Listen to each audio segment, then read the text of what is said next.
Everyone says coding is dead. AI will do everything. So let me ask you one simple question. If you don't code, what will you do? Because that's where most people get stuck. They hear one viral post, one bold tweet, and suddenly they decide the game is over. No plan, no alternative, just panic. And the funny part is, the same AI people blame for killing coding is also automating almost every other field they want to switch to. Let's be clear about one thing. Coding is not disappearing. The way coding works is changing. That's it. Tools evolve, work doesn't vanish. Calculators didn't kill math. Google didn't kill thinking. AI won't kill coding either. Here's what's actually happening. AI can write code, but it has no idea why that code exists. It doesn't understand product decisions, business logic, edge cases, or what happens when real users break your app at scale. AI only reacts to instructions, and bad instructions give bad output, no matter how smart the tool is.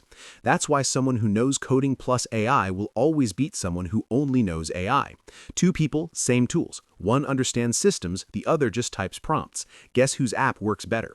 If coding were truly dead in 2026, companies would have quietly moved on. But they haven't. They're still hiring developers, just not lazy ones. Syntax is cheap now. Thinking is expensive, and that's exactly where good developers win.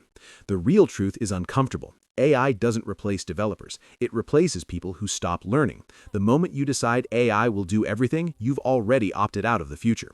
So if you're starting today, don't wait for perfect answers. Pick a language, learn the basics, build real things. Use AI as a booster, not a replacement. Because in 2026, the biggest risk isn't AI taking your job, it's you giving up before the race even starts.